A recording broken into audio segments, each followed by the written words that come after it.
कि इसमें हीटिंग वाला जो ऑप्शन है वो नहीं होता है। हीटिंग की जगह क्या होता है इसमें, ये आपका laser is used to stimulate light emission, यानी कि उस पे हीटिंग की जगह, उसको गर्म करने की जगह उसमें हम लेजर लाइट डालते हैं उस केमिकल पे। केमिकल का प्रिंसिपल सेम ही है लेकिन केमिकल अलग है इसका। ये दिया ना, crystalline aluminium oxide activated with carbon. Activated with carbon का मतलब क्या है यहाँ पर? तो क्या है कि मटेरियल देखिए ऑलमोस्ट वही स्टेप्स हैं कि टीएलडी बैच जैसे हम लोग स्टोर करते हैं उसकी डिस्क में, और स्टोर करके फिर हम वियर करते हैं, फिर 3 महीने की वो डोज को जाके हम प्रोसेस करते हैं। और ये मैं प्रोसेस का भी बता दूं आपको, जो टीएलडी बैच प्रोसेस होते हैं उसको जिस मशीन के अंदर करते हैं उसको बोलते हैं ऑस्किलोमीटर। तो नाम याद रखिएगा, ये बुक्स में शायद कहीं मिले, कि हो सकता है बुशबक में हो। ऑस्किलोमीटर बोलते हैं जो जहां पे टीएलडी, जिस मशीन में टीएलडी बैच को प्रोसेस करते हैं। ठीक है, इसमें क्या करते हैं कि इसमें हम हीटिंग की जगह लेजर लाइट डालते हैं उस केमिकल पे। तो लेजर लाइट्स के थ्रू आपका ये जो केमिकल है ये इसका मेन मटेरियल है, ये इसका मेन मटेरियल है। इसको फिर ये एक्टिवेट होता है, फिर ये लाइट देता है, फिर उसी लाइट को हम मेजर कर लेते हैं। वो लाइट होती है equivalent to absorption of the radiation. 3 points है छोटे छोटे। ठीक है बच्चा, एक सेकंड रुकना। हाँ ट्रेन है आप, मैम आ गई चाहते थे।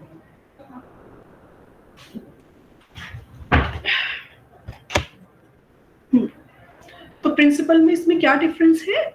एक तो काम दोनों का सेम है, रेडिएशन डोज मेजर करते हैं, सेकेंडरी रेडिएशन डोज मेजर करते हैं, लेकिन इसमें हीटिंग वाला जो स्टेप है, हीटिंग वाला जो स्टेप है उसकी जगह हम हीटिंग की जगह लेजर लाइट यूज करते हैं। दूसरा, इसका जो मटेरियल है वो क्रिस्टलाइन एल्यूमिनियम ऑक्साइड है, मेन मटेरियल। क्या है? Crystalline aluminium oxide. ये आप लोगों के एंट्रेंस वगैरह में आता है, समझ रहे हैं? ये जो नाम लिखा हुआ है इसको बेटा मैं बहुत ध्यान से बोल रही हूँ, उसको याद कर लीजिएगा।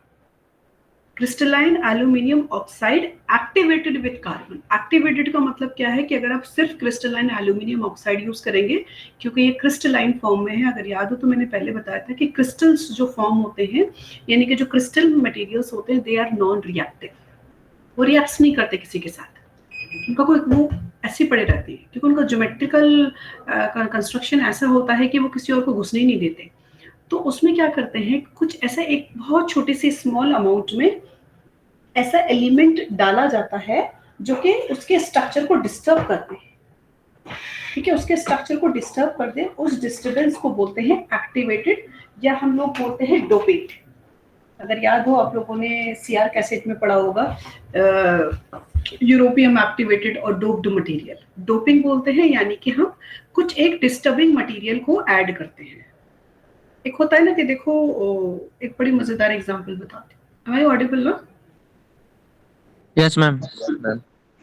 कि मान लीजिए आपके ग्रुप है फ्रेंड्स का, 5 का ग्रुप है, 4 या 5 का ग्रुप है। तो हर एक ग्रुप में एक बंदा ऐसा जरूर होगा जिसको बहुत चुल रहती है।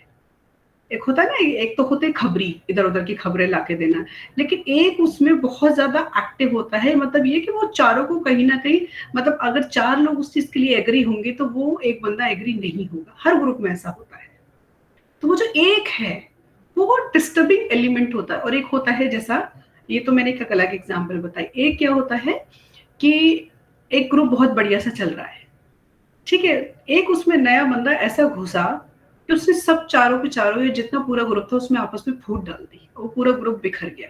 वो तो डिस्ट्रॉय हो गया एक तरीके से, वो तो एक डिस्ट्रॉय की मतलब पूरा खत्म ही कर दिया किसी चीज को। लेकिन ये जो डोपिंग एलिमेंट या डोपिंग या एक्टिवेटेड हम बोलते हैं, ये इस तरीके की स्मॉल, बहुत ही स्मॉल क्वांटिटी होती है। यहाँ देखिए इस तरह से लिखे जाते हैं, ये देख रहा है ना, क्रिस्टलाइन एल्यूमिनियम ऑक्साइड, ये पूरा केमिकल नेम अलग है और कार्बन अलग है, क्योंकि इसकी क्वांटिटी बहुत ही स्मॉल होती है, पॉइंट समथिंग समथिंग करके 0.001 समथिंग, जो भी इसकी रिक्वायरमेंट है उसके हिसाब से होती है। ठीक है, और ये क्या करता है, आपकी इसके क्रिस्टलाइन के जो इसका क्रिस्टलाइन नेचर है उसको तोड़ देता है, उसको डिस्टर्ब कर देता है। तब क्या होता है कि आपका ये एल्यूमिनियम ऑक्साइड बहुत एक्टिवेटेड हो जाता है, हाईली एक्टिवेटेड हो जाता है। तो it's commonly use for OSL dosimeter. It has broad based respond and capable detecting low dose at 10 millisieverts. That means ये TLD से ज्यादा सेंसिटिव है. इस OSL को बहुत ध्यान से सुनिए, नहीं समझ में आए दोबारा पूछ लेना. ये एंट्रेंस के पॉइंट ऑफ व्यू से मैं बहुत इंपॉर्टेंट है, मैं बार बार बता रही हूँ. गवर्नमेंट में अक्सर ये एग्जाम्स में आते हैं. इसके 3 पॉइंट्स हो गए. एक तो ये लेजर से एक्टिवेट होता है, दूसरा इसका क्रिस्टलाइन एल्यूमिनियम ऑक्साइड इसका मटेरियल है जो कि कार्बन के साथ एक्टिवेटेड होता है. तीसरा क्या, ये बहुत सेंसिटिव है और इतना सेंसिटिव है कि इतनी 10 मिलीसीवर्ट की डोज को भी आपका सेंस कर सकता है या उसको डिटेक्ट कर सकता है.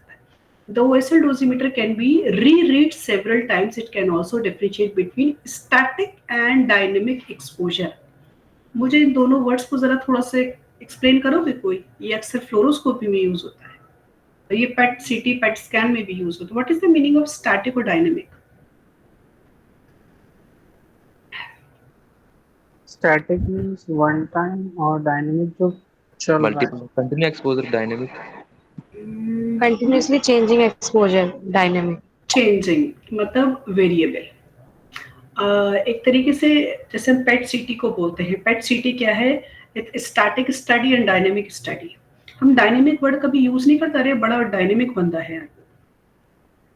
स्टैटिक और डायनेमिक. स्टैटिक मतलब ठहरा हुआ, रुका हुआ, यानी कि एक स्टेबल रेडिएशन आ रहा है कंटिन्यूअस. मतलब जैसे एक्सरे एक्सपोजर निकला, वो कंटिन्यूअस रेडिएशन को मेजर किया, उसको बोला ठहरा हुआ रेडिएशन. ठहरा हुआ मतलब स्टॉपेबल नहीं, मतलब एक ही सोर्स से आया और सीधे जाके आपके उसमें चला गया, रेडिएशन डोज में, डोजीमीटर में चला गया. डायनेमिक में क्या हुआ आपका, जो कि इधर उधर से फ्लक्चुएट होके आ रहा है, बोले तो सेकेंडरी रेडिएशन भी बोलेंगे हम उसको. वही बार बार आप क्या कर रहे हैं कि आप डिपार्टमेंट में काम कर रहे हैं, तो कभी आप सिटी में चले गए, कभी आप फ्लोरो में चले गए, ठीक है, कभी आप पेट सिटी अगर कहीं लगा हुआ तो वहां चले गए आप, तो आप अलग अलग तरह के रेडिएशन को एब्जॉर्ब कर रहे हैं. तो डायनेमिक मीन्स फ्लक्चुएटिंग, या फिर बोल सकते हैं फंक्शनल बोलते हैं. जैसे अगर पेट में अगर इस वर्ड को यूज करें तो पेट में इसको हम फंक्शनली बोला जाता है कि PET study is dynamic and statical study, static and dynamic study. तो उसको एक बार थोड़ा सा डिटेल्स में देख लीजिएगा. ये बहुत इंपॉर्टेंट है, मैं बार बार बोल रही हूँ. अगर एग्जाम्स में बैचेस वगैरह आते हैं, TLD बैच पॉकेट डोजीमीटर, तो उसमें TLD के साथ उसमें एडिशनली ये जरूर ऐड कीजिएगा. That's will enhance your marks. मैं फिर बता रही हूँ, एक और इम्पॉर्टेंट चीज अक्सर वाइवा में पूछी जाती है, ये भाभा एटॉमिक सेंटर कहाँ पर है?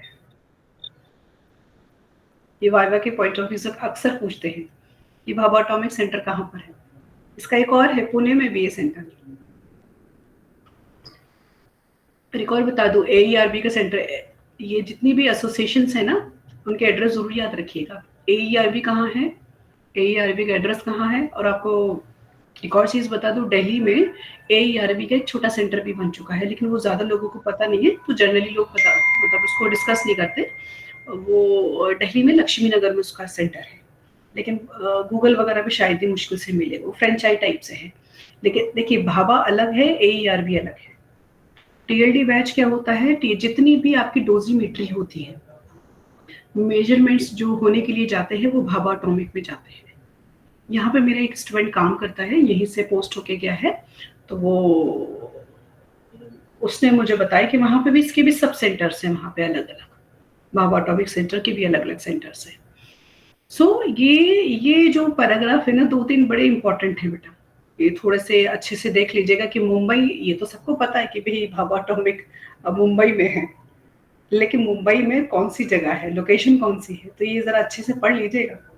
हो सकता है किसी से पूछ लिया जाए, कभी कभी पूछ लेते हैं, अक्सर पूछ लेते हैं. कोई पता चला वहीं से आ रहा है, कोई एग्जामिनर वहीं से आ गया आपका. मुंबई से भी आते कई बार. टाटा, मेरा जो वाइवा लिया था वो टाटा मेमोरियल से ही आए थे, और मेरे से क्वेश्चन पूछा था, इसलिए मैं आपको बोल रही हूँ. When I was in master, तो कह नहीं सकते, एग्जामिनर का मूड होता है, वो आपसे कभी कभी ऐसे थ्योरेटिकल क्वेश्चन ना पूछ के बड़े जनरल वाले क्वेश्चंस पूछ लेते हैं. तो आपको ये याद रखिए, अपने आप को अपडेट रखना है. बुक्स के अलावा इधर उधर की थोड़ी सी नॉलेजेस का भी ध्यान रखना है. पॉकेट डोजीमीटर में बता चुकी हूँ, ये सारा हो चुका है. पर्सन डोजीमीटर, इसमें होगा आपका ओवर एक्सपोजर. ये देखिए, ये इंपॉर्टेंट है। एग्जाम के पॉइंट ऑफ व्यू से अगर आप ये भी लिखते हैं ना, definitely you will get your full marks. छोटा छोटा एक्सप्लेन कर दीजिए, मतलब 4-4 5-5 लाइन में लिखने के बाद अगर आप ये टेबल बना देते हैं ना, ये सफिशिएंट है। ये पूरा आपका एक्सप्लेन कर रहा है हर एक चीज को। ये दिख रहा है आपका, ये बिल्कुल, ये टेबल बहुत बेस्ट टेबल है और याद करने के लिए भी बहुत अच्छी टेबल है कि कितनी रेंज है इसकी, कहाँ तक की कौन कौन से रेडिएशन को मेजर करती है, बाकी के आप एक्सप्लेन कर दीजिए। लेकिन ये टेबल अगर आप बनाते हैं या पहले टेबल बना दीजिए फिर इनको छोटा छोटा करके एक्सप्लेन कर दीजिए, इनफ। एग्जाम में 5 नंबर के क्वेश्चन आते हैं आपके, टेबल बना के 3-3 4-4 5-5 लाइन में सबको आप एक्सप्लेन कर दें। जैसे फिल्म बैच है उसकी डायग्राम बना दीजिए, छोटा सा उसको एक्सप्लेन कर दीजिए। टीएलडी बैच है उसका डायग्राम बना दीजिए, द सफिशिएंट। ओएसएल की कोई ऐसे डायग्राम नहीं है। पॉकेट डोसीमीटर की रफ डायग्राम बनानी है, कॉम्प्लिकेटेड नहीं। बड़ी उसकी तो हॉरिबल सी डायग्राम है, पेन लाइक डिवाइस है, लेकिन उसकी आप सर्किट डायग्राम बनाइए। तो पॉकेट डोसीमीटर के आप देख रहे हैं इसके अलग अलग मेजर में अलग अलग रेंजेस हैं। तो ये डिपेंड्स करता है कंपनीज के ऊपर और वेंडर्स के ऊपर भी और टाइप्स के ऊपर भी। एक आता है पॉकेट डोसीमीटर कन्वेक्शनल, ये उसमें 2 मिली रॉयटन 250 मिली रॉयटन तक होता है। कुछ लोग रेज लो, क्या बात है भाई, क्या हुआ? हर्षित वर्मा, व्हाट हैपेंड?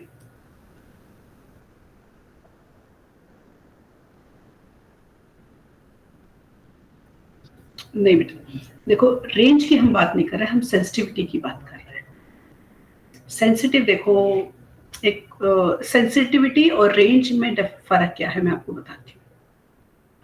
कि सेंसिटिव होता है ना, कि जैसे मैं डेली लाइफ से एग्जांपल लेके बताती हूँ कि जैसे एक होता है ना कि कुछ लोग स्पेशली फीमेल को बोलते हैं कि जरा जरा सी बात पे आंसू बहाने बैठ जाती हैं, मतलब वो किसी भी चीज के लिए बहुत सेंसिटिव है।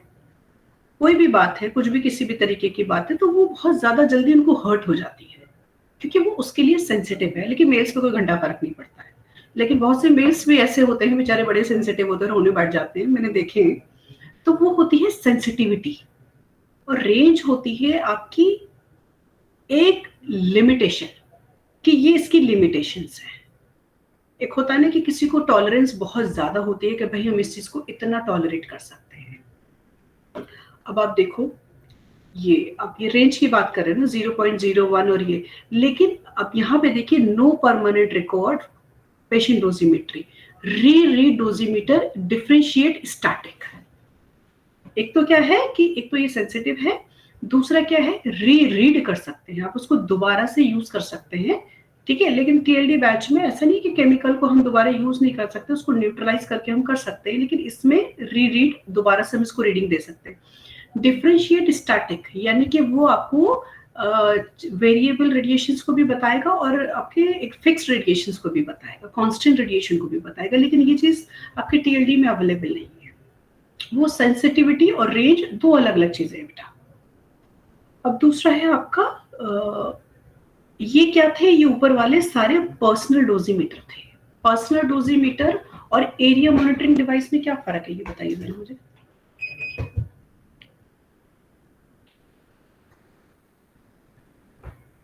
पर्सनल डोजीमीटर का मतलब क्या है कि आप विजुअली यूज कर रहे हो।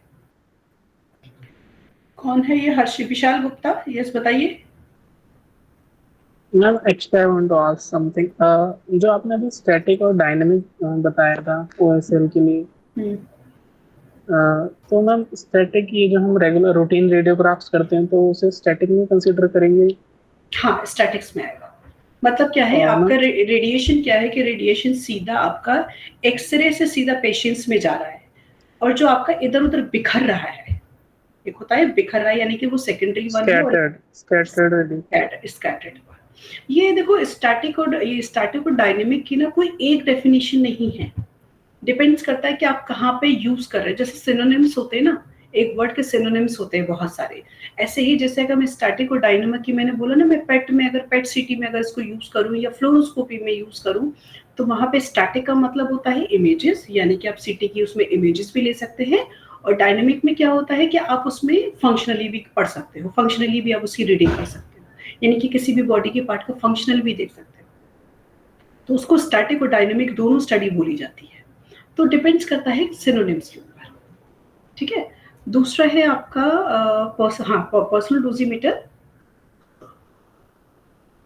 और एरिया मॉनिटरिंग में बस डिफरेंस बता रही हूँ, ये मैं कल बताऊंगी क्योंकि थोड़ा सा बेटा काम है यहाँ पे कि पर्सनल में क्या है कि आप इंडिविजुअल एप्लीकेशन के लिए यूज कर रहे हैं, यानी कि वो आप पर्सनली एक पर्सन की एक टीएलडी बैच, एक ये जितने भी मीटर्स हैं ये इंडिविजुअली यूज होता है। इसको हम ग्रुप में यानी कि आप चाहें ये सर 2 बजे यहाँ पे फोटोशूट एंड वीडियो।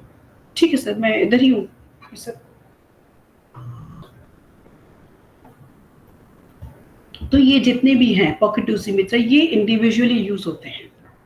मतलब आप फिल्म बैच है तो वो एक ही बंदा वियर कर सकता है, उसको 10 बंदे वियर नहीं कर सकते। मतलब या ग्रुप में अगर आप चाहें कि ग्रुप में रेडिएशन डोज मेजरमेंट करें वो नहीं कर सकते। पॉकेट डोजीमीटर क्या है, वो इंडिविजुअल आप जहां खड़े हो वो इंस्टेंट रेडिएशन बताता है।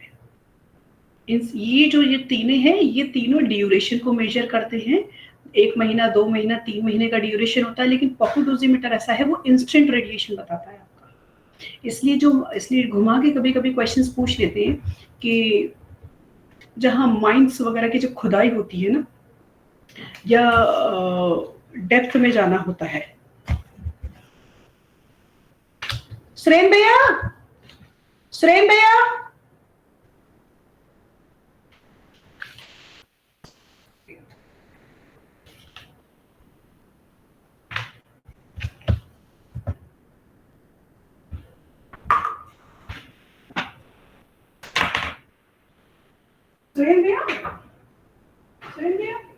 मैंने 500 का नोट दिया था। अच्छा लिख रहे हैं, अच्छा कोई नहीं।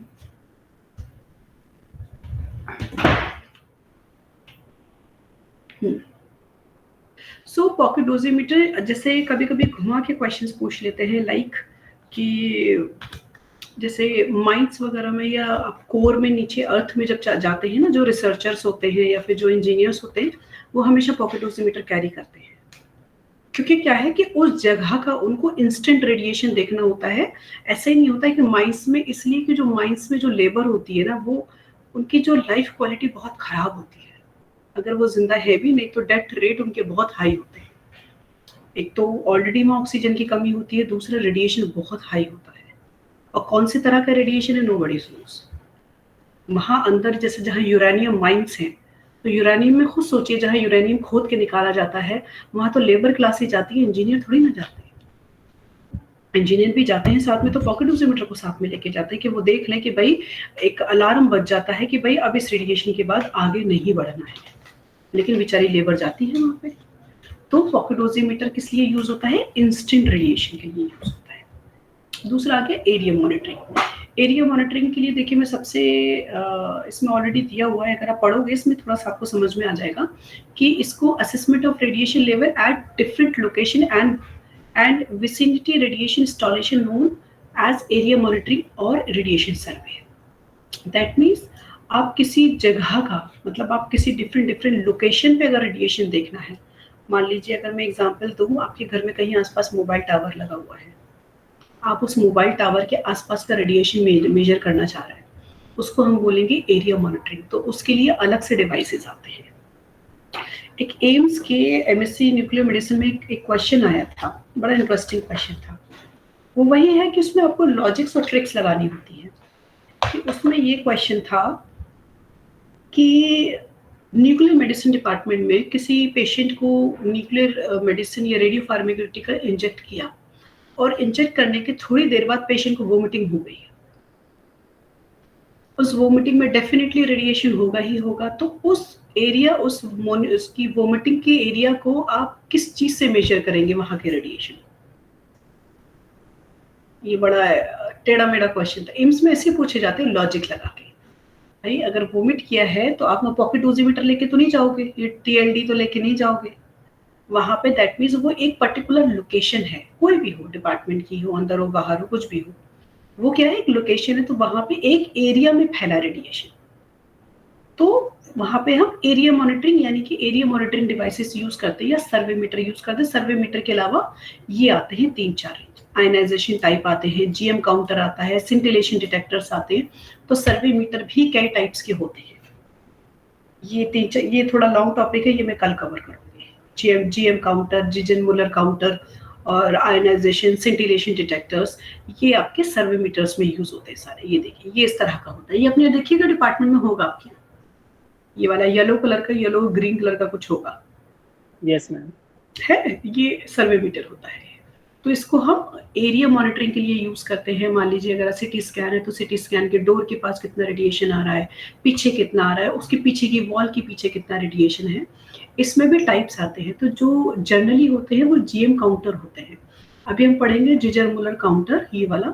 इसमें ग्राफ होता है, इसमें पता नहीं दिया नहीं है, वो ग्राफ बनाने के लिए आता है बेटा। कभी कभी आपके एग्जाम्स में ये क्वेश्चन पूरा आ जाता है ऐसा, या फिर इसमें से इंडिविजुअल आ जाएगा। ये इंडिविजुअल भी पूछ लेते हैं, या कभी सर्वे अगर आगे एरिया मॉनिटरिंग डिवाइसेस आ गया तो आपको तीनों एक्सप्लेन करना पड़ेगा। तो जीएम काउंटर में एक ग्राफ होता है, वो मैं पता नहीं इसमें दिया ही नहीं दिया, एक ग्राफ होता है इसमें जीएम काउंटर में, वो ग्राफ मैं अलग से दिखाऊंगी आप लोगों को। तो वो ग्राफ आप लोग सिंपल सा है, कोई बहुत बड़ा नहीं है, लेकिन उसको थोड़ा समझना होगा, और समझ के जब आप ड्रॉ करेंगे तो आपको समझ में आ जाएगा। तो एग्जाम्स में अगर आता है तो प्लीज ग्राफ को जरूर ड्रॉ कीजिएगा। मैं वही बता रही हूँ, इसलिए मैं साथ साथ में सारी चीजें मैं बताती जा रही हूँ, ताकि आपके मार्क्स को गेन कैसे करना है और मार्क्स को कैसे इम्प्रूव करना है। अब लिखते तो वही चीज है, वो सारी बुक्स का ही लिखते हो, लेकिन एक होता है द वे ऑफ प्रेजेंटेशन। एक होता है ना कि वो समोसे, वो तो ऐड देखा होगा सब लोगों ने कि 2 समोसे, how to eat samosa in 5 star.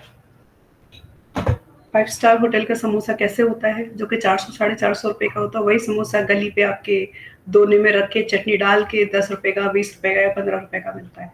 तो वहां क्या है, वाई देयर मटीरियल सेम है भाई, सब चीजें सेम है, ऐसा क्या है उसमें, ऐसा क्या है, द वे ऑफ प्रेजेंटेशन, उसका वे, आपका प्रेजेंटेशन का क्या है तरीका। तो एग्जामिनेशंस जो होते हैं is just like the same thing. Examination is the way of presentation of your knowledge. आपकी अब ये भी नहीं है कि वहां पे फूल पत्तियां कलरफुल बनाने बैठ जाओ। सर्वे मीटर अगर बना रहे हो, उसका ग्राफ बना रहे हो, clean neat and clean graph बनाइए, अपनी जो भी नॉलेज है आप उसको सही तरीके से प्रेजेंट करें। एग्जाम्स में कभी भी ध्यान रखिएगा, राइटअप्स लंबे लंबे पैराग्राफ नहीं लिखे जाते, और ना उसको कोई ध्यान से पढ़ता है, क्योंकि आपको क्या लिखना है, पॉइंट टू पॉइंट लिखनी है चीजें, जितनी जरूरत है उतनी ही आपको इन्फॉर्मेशन देनी है। अब आप खुद देखिए ना, इतने बड़े सिलेबस को आपको 3 घंटे में कवर करना होता है, तो आप जो आपने पर डे पढ़ा होता है वो तो आप पूरा नहीं लिखोगे, तो उसको मिनिमाइज करके लिखना है ना। तो मिनिमाइज करने में भी आप कौन सी इन्फॉर्मेशन उसमें कन्वे कर रहे हैं, दैट्स द इम्पोर्टेंट। तो आपको उतनी इन्फॉर्मेशन कन्वे करनी है कि सामने वाले को या चेकर को ये पता चल जाए कि बंदे को सारी नॉलेज है। तो आपको एक्सट्रैक्ट करके, खुद एक्सट्रैक्ट कर रहे हैं चाहे तो नोट्स बनाइए, अगर पढ़ रहे हैं खुद से तो उसको नोट्स को पॉइंट्स बना लीजिए, पॉइंट्स बना के फिर आप उसको रिप्रेजेंट कीजिए। अब जैसे सर्वे मॉनिटरिंग डिवाइसेस अगर आता है तो उसमें ये तीनों लिखने पड़ेंगे बेटा। पहले डेफिनेशन लिखनी होगी, फिर इन तीनों को लिखना होगा, फिर एक एक करके तीनों को छोटा छोटा एक्सप्लेन करना है। 2 का डायग्राम होगा इसमें, आयनाइजेशन टाइप देखिए, जैसे ऊपर है एक, नीचे का डायग्राम था, ये आयन चैम्बर है, ये डायग्राम बना दिया आपने, सिंपल सा डायग्राम है, फटाक से 1 मिनट के अंदर बन जाएगा। ये जीएम काउंटर का जो ग्राफ है वो मैं आपको बता दूंगी, मैंने उसकी पिक्चर दे दूंगी। जीएम काउंटर का आप ग्राफ बना दीजिए, उसको एक्सप्लेन कर दीजिए छोटा सा, जल्दी से फटाफट से। रेंज कितनी होती है, कहाँ कहाँ यूज होता है, एप्लीकेशंस क्या होती है, सिंपल, तो बहुत ज्यादा लिखना ही नहीं है उसमें। उतना इन्फॉर्मेशन कन्वे करो जितनी उसको जरूरत है, इधर उधर का हिस्ट्री ज्योग्राफी लिखने की उसकी जरूरत नहीं है। ये बीइंग अ टीचर मैं बता रही हूँ, जब as a examiner copies check होती हैं तो उसमें क्या चीजें नोट करता है टीचर। हम जो कॉपीज इवैल्यूएट करते हैं, जो नॉर्मल बच्चों की नोटबुक होती हैं, नोटबुक को हम चेक करते हैं बच्चे की, और जो हम एग्जाम की कॉपी चेक करते हैं, दोनों में बहुत जमीन आसमान का फर्क होता है। तो इस चीज़ का ध्यान रखिए आप लोग। नेक्स्ट क्लास में थोड़ा, इस हफ्ते में आप लोग की अब क्लास नहीं ले पाऊंगी, मोस्टली मैं मंडे ट्यूसडे ही आप लोग की क्लास लूंगी, हफ्ते में 2 दिन।